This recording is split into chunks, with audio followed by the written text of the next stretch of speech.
അപ്പൊ നമ്മൾ ഇന്ന് വന്നേക്കണത് അടുത്തൊരു മൂവിയുടെ റിവ്യൂ പറയാനാണ്. നമ്മൾ ഇന്ന് കാണാൻ പോയിട്ട് വന്ന പടമാണ്.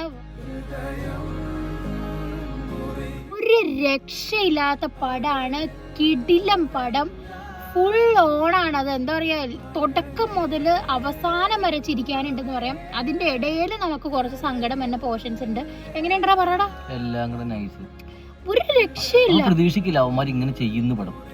അയ്യോ, റീൽസിൽ കണ്ടതേ അല്ല.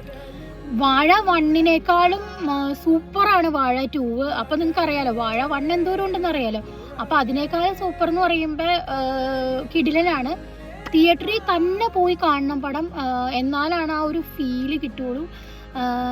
എന്താ പറയുക, നിങ്ങൾ എഴുതി കാണിക്കുമ്പോൾ തന്നെ ഇറങ്ങി പോകരുത് കേട്ടോ. നിങ്ങൾക്ക് ഇറങ്ങിപ്പോകാനുള്ള സമയം തരില്ല, അതിന് മുമ്പ് അവർ ആ ക്ലൈമാക്സ് ഒന്ന് കാണിക്കും. ആ ക്ലൈമാക്സ് എൻ്റെ മക്കളെ ഒരു രക്ഷയില്ല. നമുക്ക് കോരിത്തിരിക്കും. അങ്ങനെയായിരുന്നു. തിയേറ്ററിൽ തന്നെ പോയി കാണണം കേട്ടോ, എന്നാലാണ് ആ ഒരു സുഖം കിട്ടുള്ളൂ. നമ്മുടെ പഴയ കാലമൊക്കെ നമുക്ക് ഓർമ്മ വരും. പിന്നെന്താ വേറെ, അവന്മാരുടെ സേഫ് സോൺ വെച്ചുള്ള കളിയാ. ഹാഷിറിന്റെ കോമഡി എന്ന് പറഞ്ഞാൽ നമുക്ക് റീല് കണ്ടറിയാം.